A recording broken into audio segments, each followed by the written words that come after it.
Meu querido, minha querida, falou Era Vargas. Agora esse bloco é Era Vargas da veia, só Era Vargas. Veja, primeira coisa que você vai guardar da Era Vargas é o seguinte, é a divisão. Por que era? Pode reparar, né? A gente fala no Brasil, era Fernando Henrique, era Lula, agora vai ter era da presidente Dilma. Porque 2 mandatos, quando dá um período, né, maior que o mandato, tradicionalmente, mandato, né, o período que o presidente tem que cumprir, nós costumamos, na nossa tradição política, de chamar de era.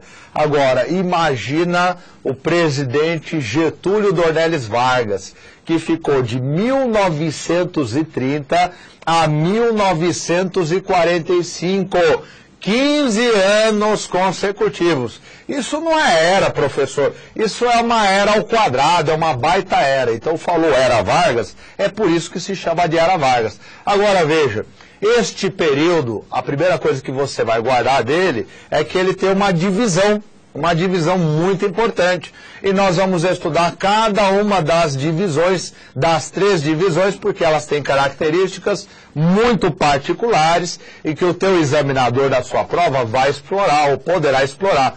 Então, a primeiro período, que vai de 1930 a 1934, é chamado de governo provisório. Por quê?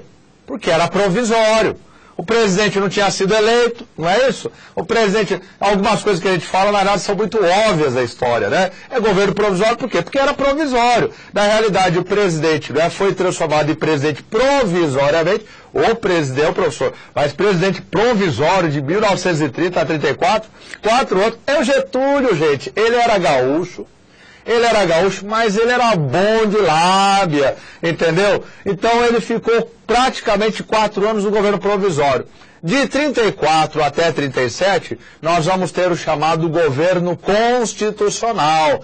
Por que era chamado governo constitucional? Não diga, professor, o senhor é um gênio, né? O senhor vai dizer porque teve uma Constituição. Exatamente, era governo constitucional, porque foi elaborada uma Constituição democrática por um Congresso eleito democraticamente, a Constituição de 1934.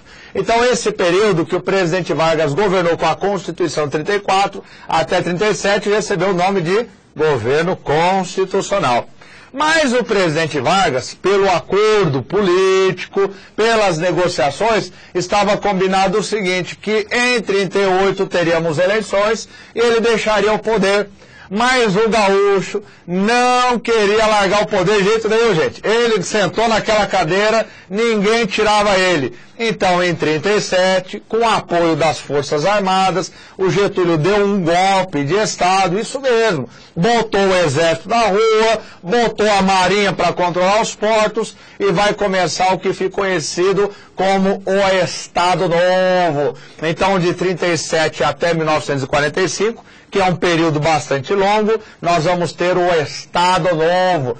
Esse Estado Novo, meu querido, minha querida, também é chamado como a ditadura Vargas. Ditadura Vargas, Marco, mas por que ditadura Vargas? Porque o presidente ditava, entendeu? Leu, não entendeu, o pau comeu. Era assim, simples assim. Né? O professor naquela época, malandro não tinha vez não, meu querido, baixava a borracha, entendeu? Com vontade, né? Só que veja bem, né? Feria direitos humanos, feria Estado democrático de direito, feria todos os valores democráticos fundamentais, tá certo? Agora, eu quero que você guarde primeiro esse esquema bonito que eu montei para você. Joga lá, produtor, na tela pra gente, né? Olha aí, então, primeiro, governo provisório, porque era provisório, né? Getúlio, na verdade, ficou provisoriamente demais, não é?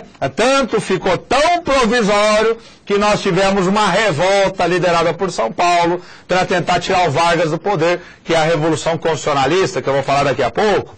Depois nós vamos ter uma nova Constituição, a Constituição de 34, por isso o presidente Vargas vai ter que governar com uma Constituição, né? Ele vai ter que obedecer os princípios do Estado Democrático de Direito. Mais de 37 a 45, borrachada, meu querido, borrachada. É a época da ditadura Vargas, com direito a borrachada, censura à imprensa, prisões arbitrárias. Leu, não entendeu, né? Espanou, entendeu? Só para você ter uma ideia do que era a ditadura Vargas, não tinha esse papo que o trabalhador falava, olha, tá doente, né? O trabalhador pode jogar o professor, uma curiosidade. Não tinha esse negócio de, ai, faltou no serviço porque tá doente. O cara faltava no serviço, sabe o que acontecia? A polícia ia na casa dele. Boa tarde, dona Maria. Pois não, né? Aliás, bom dia, porque é de manhãzinha a polícia, né? Cadê o seu João? Ah, ele tá doente. A gente pode ver ele doente? Ele de cama, tá de cama? Né? Chegava lá, o cabra tava lá encostado na rede. Levanta daí, já pegava ele pela orelha e ia trabalhar. Ô, professor, negócio de ditadura é duro, né? Entendeu? Não tinha conversa. E aí, se reclamasse, ia apanhando até o trabalho, viu? Né? O pessoal fala, aquele tempo era bom, você fala, você não estava lá, tá certo? Eu tive parentes que vivenciaram e falaram que não era muito fácil, não. Mas vamos ver, agora que você já sabe a divisão, vamos entrar, logicamente, pelo governo provisório, tá ok? Vamos começar, não precisa colocar slide não, pode deixar o professor, eu vou falar um pouco do governo provisório. Veja, o presidente Vargas chega até o Rio de Janeiro fardado, amparado pelos gaúchos, pelos mineiros e pelos nordestinos, principalmente da Paraíba, que apoiaram ele. Então, logicamente, não resta, não é, ao governo do Rio de Janeiro apoiar que ele vire presidente provisório. Mas o Getúlio Vargas, muito danado, né, logicamente, ele chamou os governadores, né, os coronéis, porque eles não sumiram, eles estão ainda aí, né, os inimigos políticos falou, calme, senhores, calme, os senhores sabem, eu já fui ministro da Fazenda, nós nos conhecemos, então eu me comprometo, enquanto presidente provisório, a chamar novas eleições democráticas, vamos eleger um governo democrático, vamos eleger um congresso democrático, e aí sim nós teremos uma nova ordem democrática no Brasil. Então essa era a promessa, entendeu? Mas é promessa, gente, é só promessa, né? Porque governo democrático não vinha, né? E as elites formadas pelos coronéis que eram inimigos do presidente Vargas, começaram a perceber que ele não tinha intenções de voltar não. Por quê, professor? Porque o presidente Vargas começou a nomear os chamados interventores. Começou a nomear interventores. Então você vai colocar aí, não é? Governo provisório, anotou o governo provisório, 30 a 34, anota no teu caderno, e embaixo você vai colocar assim. O presidente Vargas começou a nomear interventores para governarem os estados nos quais tinha inimigos políticos, Então, Marco Antônio, peraí. Pelo que você está falando, eu posso dizer que o interventor é um político aliado do Vargas, homem de confiança, posso dizer até pau-mandado? Pode dizer pau-mandado. Era um homem de confiança que ele nomeava para governar um estado onde tinha inimigos políticos, exatamente. Aqui no meu estado, no estado de São Paulo, o presidente Vargas nomeou um tenente, né? Ele era conhecido como tenente, mas lógico que tinha outra patente, por causa do tenentismo, chamado João Alberto, era um pernambucano, né? E logicamente que as elites não gostaram. Por que não gostaram? Gente, por que elite é elite? Explica pra mim. Elite é elite porque ela é ambiciosa. Não é? Ela tem ambição política, ela tem ambição econômica, não é? Tá certo? O cara que quer ser elite, ele não fica esperando. Ele vai atrás, ele se vira, ele se mete com política, ele entra em partido, puxa o saco de um, faz favor para outro, ele vai embora. Então veja, as elites de coronéis de São Paulo, eles tinham um sonho. Qual sonho? O sonho de todo político, ser presidente da República. Se o Getúlio começa a nomear governadores como interventores para fazerem o papel de governadores, o Getúlio está deixando claro que ele não pretende chamar eleições. E que também vai acabar o espaço para esses políticos crescerem. Então São Paulo começa a articular com Minas Gerais, com o Rio Grande do Sul, com outros estados, uma grande sublevação,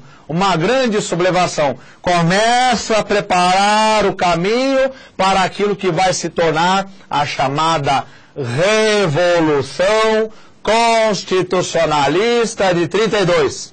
Mas antes de chegar lá, vamos dar uma verificada nos fatos. Joga isso aí pra gente, por favor. Né, para dar aquela sintetizada, né, para dar aquela consolidada das informações. Então veja, olha aí, governo provisório, fiz com muito carinho, de 1930 a 34, né, faltou aí 1930, corrija aí no teu material. Pode colocar aí, olha, repara aí, Vargas nomeou interventores para governar os estados opositores, aqueles estados que ficaram contra ele. Surgiram opositores entre os coronéis prejudicados politicamente por Vargas. Começaram a ver que Vargas era um homem com tendências a permanecer no poder, começaram a chamar Vargas de ditador, não é? Começaram os jornais, logicamente. Gente, se hoje as elites controlam a imprensa, naquela época mais ainda. Então publicavam nos jornais que Vargas era um homem de tendências ditatoriais, né? Cresce a pressão por uma nova constituinte. E Vargas, né, embora gaúcho, dava aquela empurrada de barriga, ia adiando a Constituinte. O que é a Constituinte? A Constituinte é o processo para a elaboração de uma nova Constituição. Mas joga o teu professor agora de volta.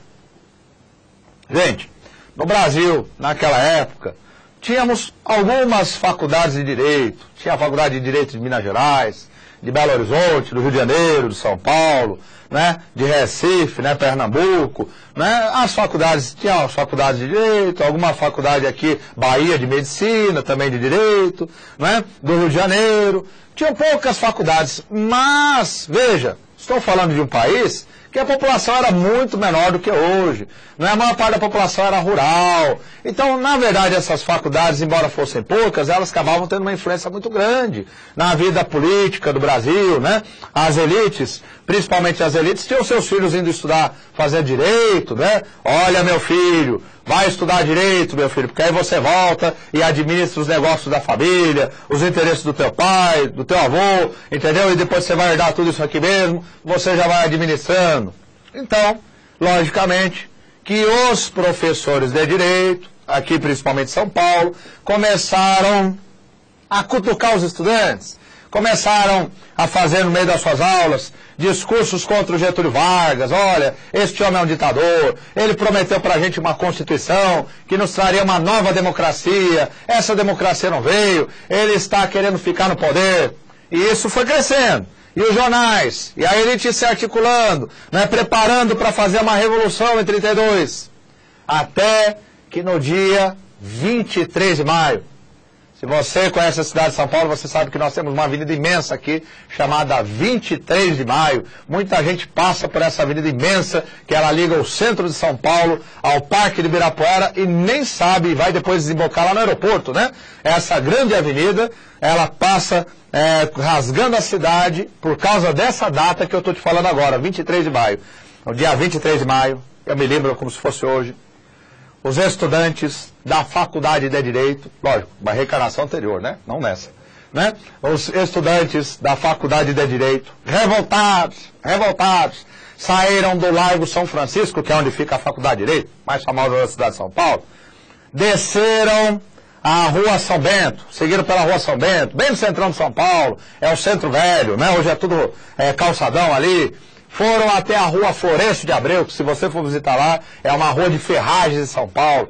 É nessa rua de ferragens que ficavam as casas de armas de São Paulo. Invadiram as lojas, os comerciantes fecharam as portas com medo, não é, de ter suas lojas depredadas. Eles invadiram as lojas, pegaram as armas, saíram da Florencio de Abreu, foram direto para a Praça da República, uma das praças mais importantes do centro da cidade de São Paulo. E por que foram para a Praça da República? Porque lá, em frente à Praça da República, numa avenida chamada Barão de Tapetininga, hoje é um calçadão, lá tem um prédiozinho que está lá até hoje, às vezes eu passo na frente dele, né? Lá em cima, no terceiro andar, funcionava um jornal chamado O Tenente. E esse jornal, O Tenente, como o nome estava dizendo, era comandado por militares que se auto-intitulavam tenentistas e que eram aliados de Vargas, apoiados de Vargas. Então eles viram nesses homens, jovens tenentes, inimigos, né, do modelo democrático, inimigos de uma nova constituinte. Só que os estudantes foram muito impetuosos. Você sabe como é jovem, você vai ser policial militar, vai lidar com isso, né? Às vezes não é por maldade, mas ele é muito impetuoso, faz as coisas sem pensar, mete o pé pelas mãos, né? Abraça o idealismo, né? E às vezes, professor, hoje eu estou com 4-3, quantas vezes a gente fala, não, o jovem tem que se manifestar, mas às vezes acabam se manifestando de uma forma complicada, né? E você vai ter que lidar com isso, lógico, vai aprender, tem técnica, não é isso? Para lidar com isso. Então, os jovens impetuosos naquela época, imagina, armados. Os black box, perto deles são umas moças, né? Tá certo? Armados, arma de fogo, pararam na frente da Praça da República, miraram no jornal O Tenente e começaram a atirar. Dia 23 de maio, dramático, centro de São Paulo tomado pelos estudantes armados atirando. Você vai ser policial militar. Se é que você já não tem experiência do Exército, se você tem experiência, você vai entender tudo que eu estou falando. Ou óbvio, se você não é, você vai aprender isso lá no seu treinamento.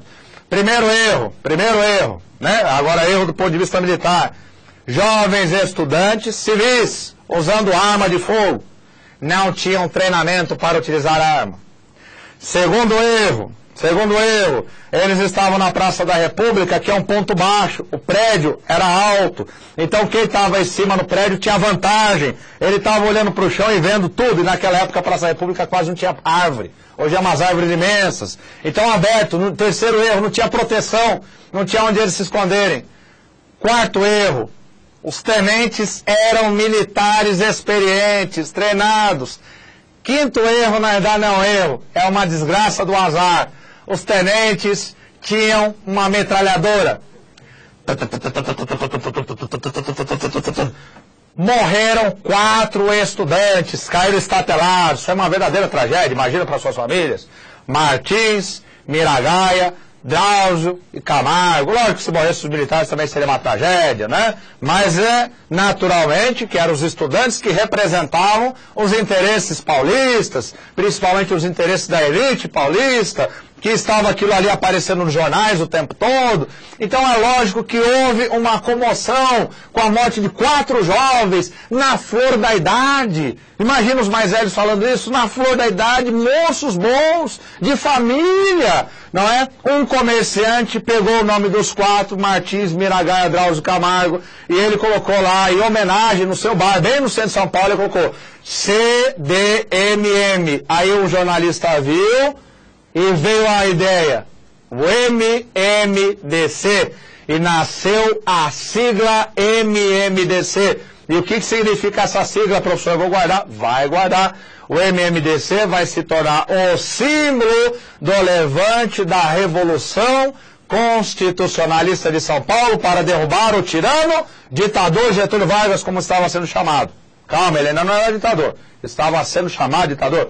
Então vamos agora para o nosso slide para fixar as informações. Então olha aí, dia 23 de maio, dia 23 de maio, entra lá depois no Google, olha lá, dia 23 de maio. Por que eu vou olhar, professor? Porque assim você já memoriza a data, não esquece mais, é técnica de memorização, tá certo? Dica do professor, 23 de maio, os estudantes se revoltaram, os estudantes de direito, e atacam o jornal Os Tenentes. Lógico, os tenentes estavam morrendo de medo, né? Imagina um monte de gente lá embaixo atirando em cima de você, né? E você lá em cima, né? Tá certo? Mas o que eu quero que você guarda, o que cai na prova, tá certo? A emoção é pra aula ficar mais gostosa e você memorizar melhor. Os tenentes reagiram, lógico, não ia ficar lá tomando tiro de graça, né? Meus estudantes queriam invadir o prédio. Morte dos 4 estudantes. Vai guardar Martins, Miragaia, Drauzio, Camargo. Martins, Miragaia, Drauzio, Camargo e a sigla, o MMDC. O MMDC quer você, tá certo? Agora, o que é que os constitucionalistas, não é de São Paulo queriam, mas também de outros estados brasileiros? Joga lá o slide, produtor, obrigado. Os constitucionalistas queriam a queda do ditador Vargas. Isso que eles queriam. Primeira coisa, lógico, afastar o Vargas do poder, porque este homem nos prometeu uma constituinte lá em 1930, nós estamos agora em 1932, e eles não não trouxe essa Constituinte, eles querem uma nova Constituição e querem, logicamente, o retorno a um Estado democrático, um Estado baseado numa ordem constitucional democrática. É isso que os constitucionalistas... E olha um cartaz da época que ficou famoso, né? Olha aí, repara no cartaz, né? No canto direito, embaixo do sol, a bandeira de São Paulo, no fundo, né? Você tem um dever a cumprir, consulte a sua consciência. Olha lá o MMDC na roupa do soldado, bem no canto direito embaixo. Então o MMDC já caiu em prova de concurso público porque ela é o símbolo do constitucionalismo da Revolução de 1930. Olha outro aqui, MMDC, para você verificar. Tá certo? Para você memorizar com muita tranquilidade, olha aí, tornou-se o símbolo da Revolução, e aí você está vendo nessa iconografia a imagem da foto dos 4 estudantes que morreram, né? E lógico, imagina isso toda hora na rádio, nos jornais, não é? Aí foi uma comoção, as famílias se reuniram, né? Começaram a doar dinheiro, os homens começaram a se alistar, formaram um exército, olha só, um cartaz do MMDC, né? Para completar o batalhão, aliste-se. Olha que dramático, né? A bandeira de São Paulo e a bandeira do Brasil, a Revolução, né? E, logicamente, o tamanho da piaba que o presidente Vargas ia ter que administrar, tá certo? Agora, presta atenção, vamos voltar para o professor. Olha, o gaúcho é terrível, viu? Esse gaúcho chamado Getúlio Vargas. Olha, eu tenho 1,80 m, ele batia aqui, ó, desse tamaninho. Desse tamanho. Imagina, o homem fez o que fez. Imagina se tivesse 2 metros, meu filho. Estava governando o Brasil até hoje. Né? O homem era um gênio. Então, logicamente, que o homem, já sabendo o que ia acontecer em São Paulo, né? Por sinal, tinha um ministro da guerra que era o seu braço direito, Espírito Santo Cardoso. Espírito Santo Cardoso? Isso, tio avô do senhor Fernando Henrique Cardoso. Olha a história aí, né? Tá certo? Ele já sabia, o Getúlio Vargas, ele sabia que São Paulo não estava sozinho, que São Paulo, na verdade, não ia fazer uma revolução sozinha, né, para tentar derrubar, que São Paulo tinha o apoio de Minas, que São Paulo tinha o apoio do Rio Grande do Sul, que São Paulo estava buscando o apoio de outros coronéis do Brasil. Mas o Getúlio quer uma raposa, o Getúlio quer aquela figura que dá nó em pingo d'água. Entrou em contato com o governador de Minas, entrou em contato com Flores da Cunha do Rio Grande do Sul, entrou em contato com outros estados, falou, não, para que uma revolução? Vamos conversar, não é? Ele era advogado, gente, ele era bom de lábia, né? Tá certo? Era um homem que lia muito, né? Tá certo? Lia demais, né?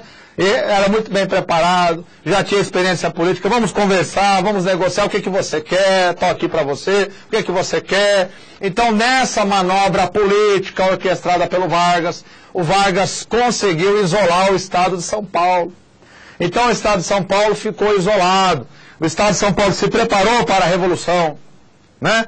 Converteu a indústria de São Paulo para uma indústria de armas, lógico, muito primitiva, né? Os nossos primeiros tanques eram, tanques de guerra de São Paulo eram o quê? Eram carros adaptados com chapa de aço na frente, né? Era trator que o papel dele era passar asfalto, né? Então adaptou e fez ali um lança-chamas, né? A coisa bem improvisada, né? As fábricas de tecido de São Paulo passaram a fabricar uniformes, né? Agora pintava tudo de caque, os alistamentos, as senhoras fazendo comida, ajudando com sopão, convocando os jovens para virem para a Revolução, a juventude toda em peso, todo mundo fardado, marchando, como se fosse soldado, nem todo, a maioria não tinha nem treinamento militar, não tinha nem munição para todo mundo muito improvisado, era um país rural, gente. E aí São Paulo não tinha internet, viu? Não tinha telefone naquela época que pegava o estado para o outro, o telefone era só no centro da cidade. Então, nem sabia aqui no estado de São Paulo o que estava acontecendo em Minas e Rio Grande do Sul. Então, o estado de São Paulo, a princípio, à medida que nós estamos caminhando para a Revolução, que vai começar em 9 de julho de 1932, o estado de São Paulo não sabe se o Rio Grande do Sul vai lutar junto com São Paulo ou contra o São Paulo. Ele não sabe se Minas Gerais vai apoiar São Paulo ou vai ficar contra. O Espírito Santo Cardoso, que é o general do Vargas e ministro da guerra, numa sacada inteligente, né, falou, Vargas, você conseguiu trazer o Rio Grande do Sul, Minas Gerais para o teu lado. Então nós vamos fazer o seguinte, o Rio Grande do Sul vai invadir o estado de São Paulo pelo sul, né, pela região do Vale do Rio Itararé. Então os gaúchos vão vir de trem invadir São Paulo pelo sul. Minas Gerais vai pela região de Cruzeiro, viu? Muito famosa entre os mineiros essa batalha na região de Cruzeiro, porque ali na região de Cruzeiro passa a ferrovia, tem um túnel.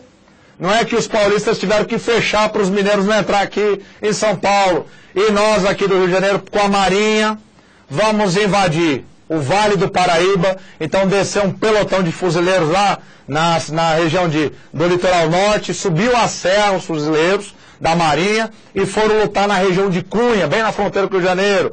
E, logicamente, né, os navios da Marinha Brasileira bloquearam o Porto de Santos porque a elite paulista mandou trazer dos Estados Unidos armas. Então a Marinha bloqueou os portos para não entrar armas em São Paulo. E ainda mais, bombardeou as linhas de transmissão de energia das hidrelétricas aqui em Rebordem 1 e 2 para que o estado ficasse, a cidade de São Paulo ficasse sem luz, porque naquela época poucas hidrelétricas produziam luz. Então, no dia 9 de julho, quando São Paulo inicia a Revolução, né, até com a musiquinha 9 de julho, eu não lembro toda a letra não, viu? Cantava quando era criança. É só para você guardar o 9 de julho. Tem uma avenida de São Paulo que sai pertinho da 23 de maio, que ela chama-se Avenida 9 de Julho. Se você vier passear a cidade, ou estiver aqui na cidade, né, a Avenida 9 de Julho é homenagem ao início da Revolução Constitucionalista, tá certo? Para você guardar isso fácil para a tua prova.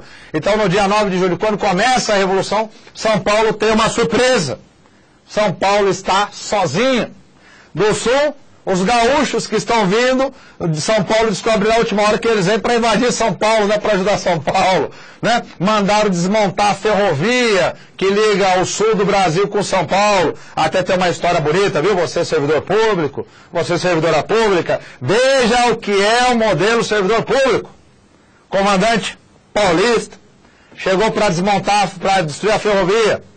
A ordem era destrua a ferrovia para os gaúchos não passarem. Aí o ajudante de ordens, ele, comandante, nós vamos explodir a ferrovia? E ele virou e falou, não, soldado, nós não vamos explodir a ferrovia, porque o Brasil não é um país rico. Isso é um bem público. Nós vamos desmontar a ferrovia, dá trabalho, comandante, mas nós vamos desmontar, porque quando acabar a guerra, a gente vai montar de novo. Olha só a preocupação com o patrimônio. Patrimônio, que nós precisamos incutir isso na cabeça do nosso povo, que precisa aprender a respeitar o patrimônio, não é isso? Não destruir o patrimônio, não só o povo, mas às vezes até servidor público, que eu já vi, com descaso com patrimônio público, né? Ele tem que proteger com carinho. A Polícia Militar de Minas Gerais protege com carinho seus equipamentos, seus veículos, suas edificações, né? A gente tem que proteger porque aquilo é trabalho, é dinheiro. Então veja, os gaúchos quando vieram, a ferrovia estava desmontada, e aí travou-se uma batalha no Vale do Tararé entre São Paulo e Rio Grande do Sul. Travou-se outra batalha ali na região de Cruzeiro entre São Paulo e Minas Gerais e travou-se uma batalha no Vale do Paraíba entre São Paulo e os fluminenses. É lógico que a gente se ferrou, não é isso? O estado de São Paulo se ferrou, né? 3 meses de batalha, de lutas, né? De bombardeios, né? Aviões já passando pela cidade de São Paulo, poucos aviões, mas jogando bomba, bombardeando a cidade. Todo mundo começou a ficar desesperado, perceberam que a revolução não tinha jeito. Foi o momento que o governador de São Paulo, Pedro Toledo, né, entra em contato com o presidente Getúlio Vargas, vai até próximo da fronteira do Rio e comunica ao presidente Vargas, São Paulo não é, está cercada, presidente Vargas, nós queremos conversar. E o presidente Vargas, com aquele jeito bonachão dele, não é? Com aquela sabedoria de raposa, ele vira e fala, mas é isso, precisamos conversar, meu querido Pedro de Toledo, governador de São Paulo durante a Revolução, precisamos conversar, não podemos deixar povos irmãos, São Paulo, paulistas, mineiros, gaúchos, não é? Somos todos irmãos, não é isso? Não pode o mesmo povo derrubar o sangue bom. Vamos parar essa revolução, vamos conversar. E aí o presidente Vargas fez um acordo com São Paulo. O presidente Vargas, ele era muito sábio. Então, no primeiro momento, ele percebeu que São Paulo estava militarmente derrotada. Mas o presidente Vargas reconhecia, não é, que São Paulo tinha uma força industrial e econômica muito forte. Então ele temia que isso no futuro viesse dar problema para ele. Então o que o presidente Vargas faz? chama o Pedro Toledo, manda trazer o coronel mais poderoso de São Paulo, que é um homem chamado Armando Salles. Se você for visitar a Universidade de São Paulo, quando você entra na Universidade de São Paulo, tem uma estátua imensa, gigantesca. Aquela estátua é homenagem a Armando Salles, que fundou a Universidade de São Paulo em 1934. O Armando Salles tinha um sonho, ele sonhava em ser presidente da República. Então o Getúlio fez um acordo com ele. Qual era o acordo? Tudo bem, né? Logicamente os outros coronéis em volta, né? A guerra já suspensa, pararam as batalhas, né? As famílias voltando a ter seus filhos de volta, os mineiros voltando para casa, os paulistas voltando para o seu lar, cada lado enterrando os seus mortos, as mães e viúvas chorando, né? E os coronéis conversando entre eles. E aí o Getúlio fez um acordo. Qual era o acordo, professor? Pô, naquela época sempre foi assim, filho. Né? Fez um acordo. O acordo era o seguinte: olha, Armando Salles, eu vou fazer você governador de São Paulo. Então o Armando Salles virou governador de São Paulo, numa eleição que era meio que pra lá de manipulada, era fantoche. E vou também fazer uma eleição para que se elejam novos senadores e deputados, pelo voto popular. E esses senadores e deputados vão preparar uma nova Constituição. Então Vargas se comprometeu a fazer eleições e fez mesmo em 1933. No ano seguinte já tivemos eleições para deputados e senadores, né? E esses deputados e senadores iam preparar uma Constituição. E o Vargas se comprometia a respeitar o processo democrático. Então foi o que aconteceu. Acaba a Revolução. No ano seguinte, vem a eleição de 1933. Agora, vamos fazer aqui aquele resuminho, não é para que nós possamos guardar isso. Conclusão, olha aí. O desfecho da Revolução. São Paulo é derrotado. Vargas convoca uma Assembleia Constituinte, quer dizer, elegem-se novos deputados e senadores, que vão preparar uma Constituição, e a Constituição Democrática de 1934, que é uma Constituição muito bonita, estava a caminho. Meu querido, minha querida, né? Está acabando esse bloco, meu querido? Está acabando o nosso bloco, presta atenção aqui. Se você vier aqui visitar a cidade, pegar 23 de maio, saindo do centro, e for até o Parque de Ibirapuera, você vai dar de cara com um obelisco, né? Eu sempre brinco com meus alunos, falo uma pemba imensa, né? É um obelisco, chama-se Obelisco do Ibirapuera. Mas aquele obelisco, todo dia 9 de julho, na cidade de São Paulo, a gente tem férias, aqui feriado, né? Feriado, todo 9 de julho, e lá a Polícia Militar do Estado de São Paulo, que serão seus colegas, vocês trabalharão como policiais militares de Minas Gerais, no dia 9 de julho, lá sempre são lembrados e homenageados os mortos da Revolução de 32, porque é lógico que a Polícia Militar do Estado de São Paulo, na época chamada de Força Pública, participou da Revolução de 32, tá certo? Então tá aí, eu vou dar uma paradinha, porque depois nós vamos para o governo constitucional.